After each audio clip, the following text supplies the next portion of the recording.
Então, em se tratando de contextualização, o que é mais importante ali dentro? Referência ao tema. Trazer o tema para o leitor, tá?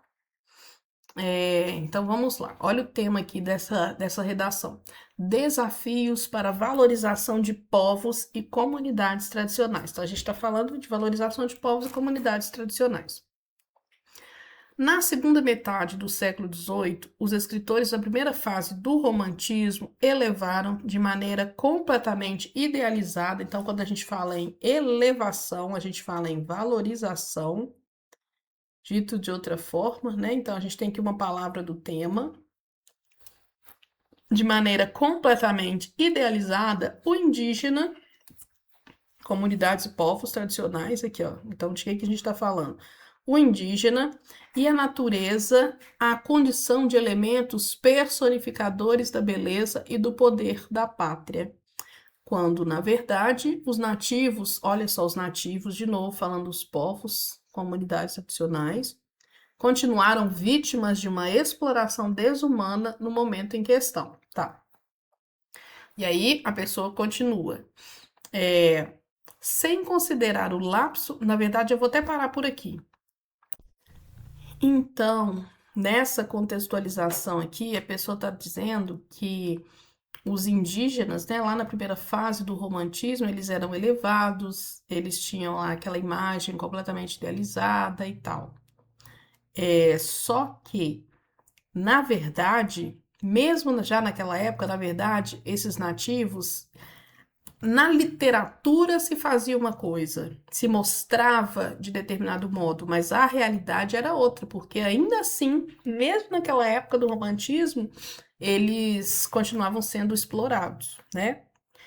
E aí, essa contextualização vai continuar, ó, sem desconsiderar o lapso temporal, hoje. Então, o que essa pessoa fez? Contextualizou o tema, mostrando o antes e o agora, tá? Hoje nota-se que, apesar da, e a gente vai estudar essas formas lá embaixo, nota-se que, apesar das conquistas legais e jurídicas alcançadas, a exaltação dos indígenas, então vamos pegar mais um pouquinho do tema, ó. Nota-se que, apesar das conquistas legais, ou seja, valorização, conquistas legais, valorização e jurídicas alcançadas, a exaltação dos indígenas e dos demais povos tradicionais não se efetivou no cenário brasileiro e continua restrita às prosas e poesias do movimento romântico. Então, ela lançou essa questão ali temporal, falou do romantismo, então ela já colocou ali como é que chama? Um repertório, falou do antes, da fase do romantismo, como é que era, na literatura era de um jeito, na prática era de outro, e explicou isso, ampliou essa ideia de que hoje, apesar das conquistas, apesar de certa valorização, que a exaltação dos indígenas e demais povos tradicionais, e aí tá vendo, ó, comunidades tradicionais, povos tradicionais, então tá tudo aqui, o tema tá todo aqui, percebeu? Não se efetivou no cenário brasileiro e continua restrita às prosas e poesias do movimento romântico. Então, assim, o que esse ser humano tá contextualizando aqui?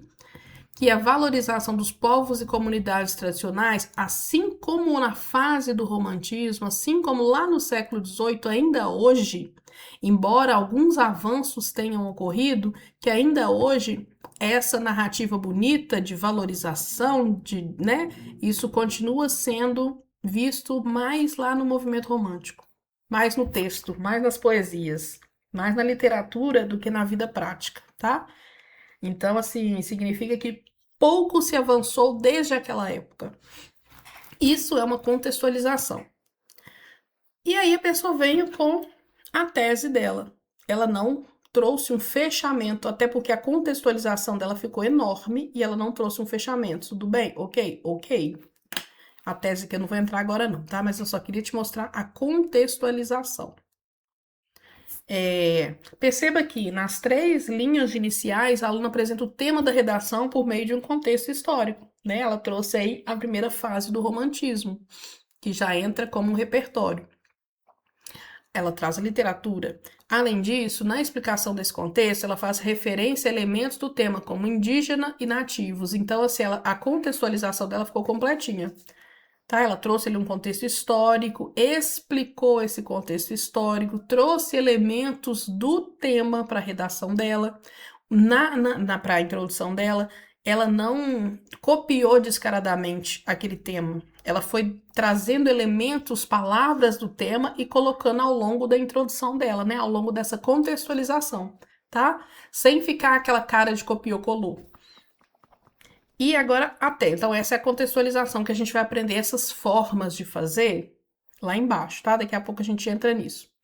Como que se faz a tese? A tese eu já te contei, né? O ponto-chave da redação Enem, de todas as redações dissertativas e argumentativas, é o ponto-chave.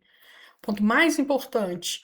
O período mais importante é o período de tese, porque é onde está a sua opinião, e a dissertação argumentativa só nasce para poder. Olha o nariz de novo. Só nasce para poder defender, justificar, sustentar a sua opinião. Então, a tese do seu texto carrega os seus argumentos e o seu posicionamento a respeito do tema. Você já sabe, já te contei sobre isso, né? Embora não exista uma obrigatoriedade de a tese estar na introdução, é mais comum e recomendado que você a escreva neste parágrafo logo após o contexto.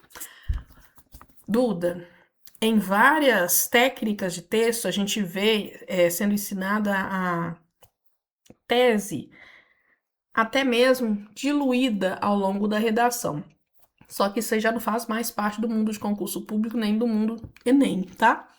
Isso é para jornal, é para revista, é uma técnica bem legal. Só que não serve. Eu não posso diluir a minha opinião, dissolver a minha opinião, deixando pistas ao longo da redação. Eu coloco uma palavra que representa a minha opinião aqui. Aí lá no segundo parágrafo eu jogo mais uma pista ali. Nossa, tem técnica de texto que é assim um negócio fenomenal. Fenomenal. Mas normalmente esses textos, eles são muito usados nas questões objetivas de concurso, tá? Para quem vai, que aí a pessoa cai nas pegadinhas, é ótimo montar, como é que chama?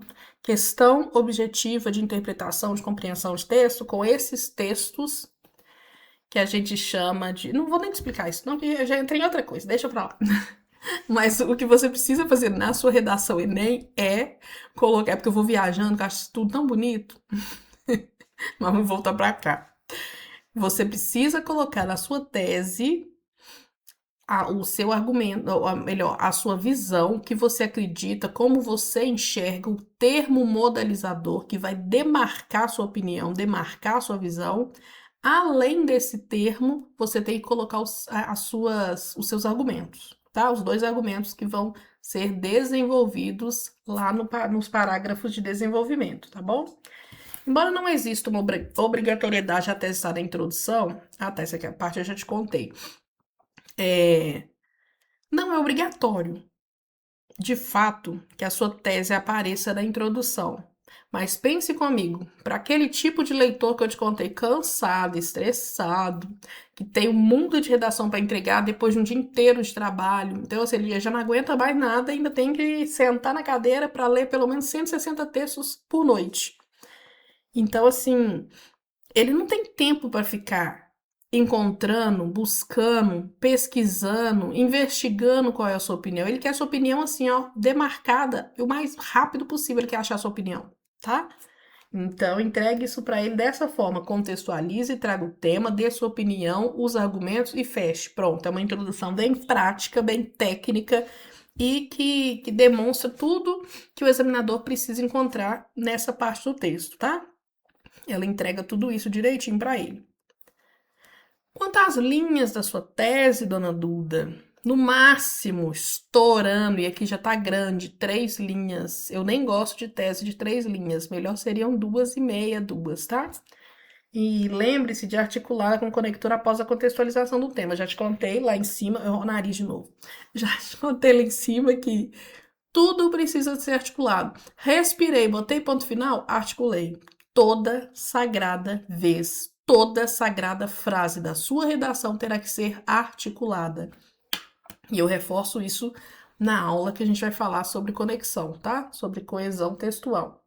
Na segunda metade do século, isso aqui é o exemplo, isso.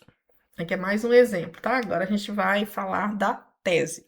Então, naquele mesmo parágrafo, a gente vai entrar na tese agora. Na segunda metade do século XVIII, os escritores da primeira fase do romantismo elevaram, de maneira completamente idealizada, o indígena e a natureza à condição de elementos personificadores da beleza e do poder da pátria, quando, na verdade, os nativos continuaram vítimas de uma exploração desumana no momento em questão.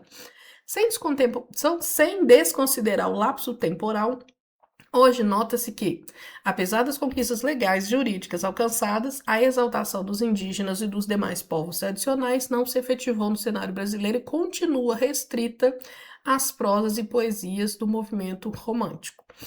Então, olha só a tese dela.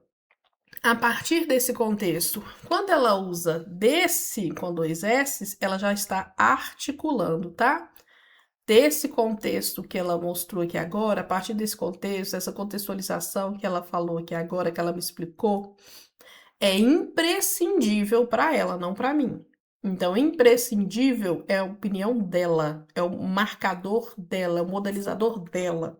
Compreender os maiores desafios para uma plena valorização das comunidades tradicionais no Brasil. E aí, aqui dentro, quais são os argumentos dela? Os desafios, tá? Então, ela vai trazer pelo menos 2 desafios. Ela é obrigada a apresentar na redação dela esses 2 argumentos, que são os 2 desafios que ela vai apresentar. Desafios para quê?